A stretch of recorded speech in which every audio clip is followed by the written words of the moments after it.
Herkese merhaba arkadaşlar. Sizleri 1983 yılına götürüyorum. Beyazlarda Kasparov, siyahlardaysa Portiş. Hazırsanız oyuna başlayalım.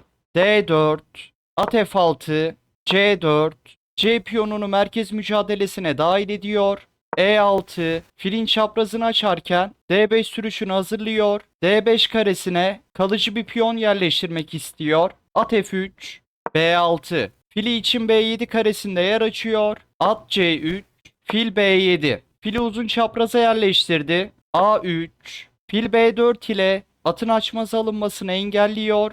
D5, merkeze piyon yerleştiriyor. C alır D5, gerilimi sonlandırdı. At alır D5, E alır D5 de yapabilirdi ama B7 karesindeki filin çaprazı kapanacaktı. E3, D4'ü desteklerken filin çaprazını açıyor. At alır C3, B alır C3. Değişimler sonunda Kasparov ayrık köşe piyonuyla kaldı ama buna karşılık yarı açık B dikeyine sahip oldu ve C3'e gelen piyon merkez D4 piyonunun desteğini artırıyor. Fil E7, rok hazırladı.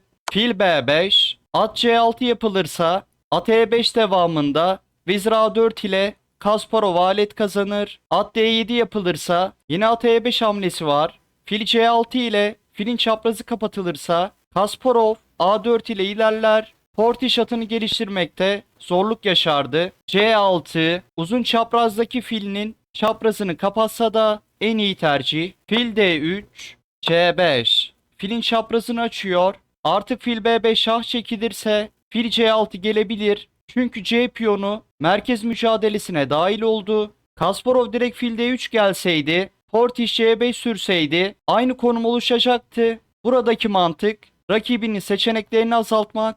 Kısa rok, şah güvenliğini sağlıyor. At C6, fil B2. Fil uzun çapraza yerleşti. Çaprazı şimdilik kapalı olsa da bu fillileri de canlandırılabilir. Kale C8, kalesini istediği zaman açabileceği C dikeyine getiriyor. Vezir E2, kaleler arasındaki bağlantıyı oluşturdu. Kısa rok, şah güvenliğini sağladı.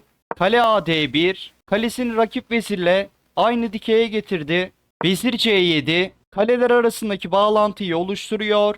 C4, Kasparov fırsat bulursa D5 ile merkezden ilerleyecek. D dikeyinde geçer piyon elde ederken B2 karesindeki fili canlandıracak. C alır D4. Portiş gerilimi sonlandırıyor çünkü Kasparov D5 sürüşüyle C dikeyinin açılmasını engelleyebilirdi. E alır D4. At A5. C4'ü kazanmak istiyor. D5. E6'ya baskı uygularken B2 karesindeki fili aktifleştiriyor. E alır D5. C alır D5. Fil alır D5. Portiş piyon kazanmış gibi dursa da fil alır H7. Kalesinin dikeyini açarak şah çekti. Şah alır H7. Kale alır D5. Kasparov verdiği piyonu geri aldı ve rakip şahı zayıflattı. Tempoyla kale H5 gelip açık H dikeyinden rakip şahı hedef almak istiyor. Şah G8. Kale H5'in tempoyla gelmesini engelledi. Kasparov'dan mükemmel bir fil fedası geliyor. Fil alır G7 çift ünlem. Fil alınmazsa şah kanadı saldırısı zaten devam edecek ve Kasparov materyal önde kalacak. Şah alır G7. Kasparov fil fedasıyla birlikte şahı çıplak bıraktı. At E5. Vezirin çaprazını açarken atı da saldırıya dahil ediyor. Kale F8.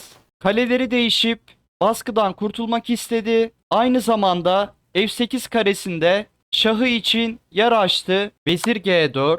Şah H7'ye giderse vezir H5. Şah G8. Vezir alır F7. Şah H8. At G6 ile Kasparov mat ederdi. Nerede kalmıştık? Vezir G4. Şah H8'e giderse at alır F7. Şah H7. Kale H5 ile Kasparov mat ederdi. Vezir G4'e geri dönelim. Şah F6'ya giderse vezir F4.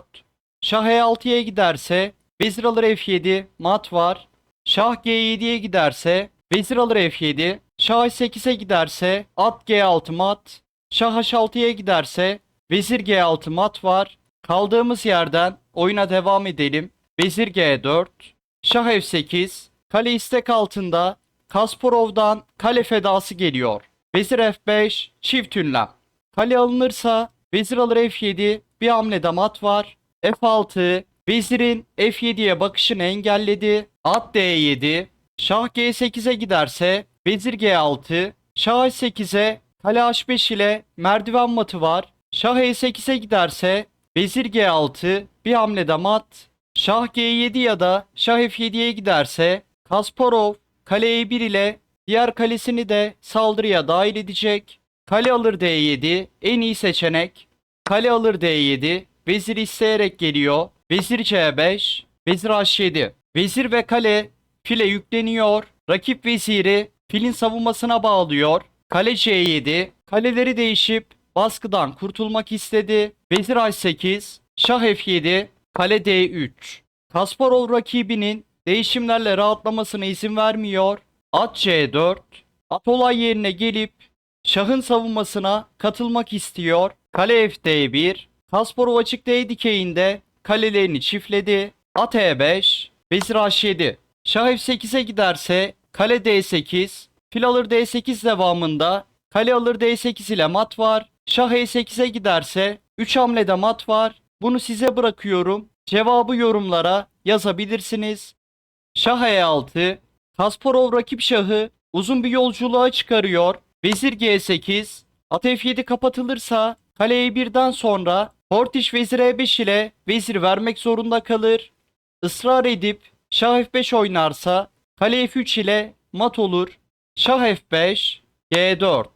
At alır G4 yapılırsa kale F3 ile Kasparov saldırısına devam eder. Şah F4, kale D4, şah F3. Kasparov vezir B3 geliyor ve Portiş oyunu terk ediyor. Şah E2'ye gelirse vezir E3, bir hamlede mat var.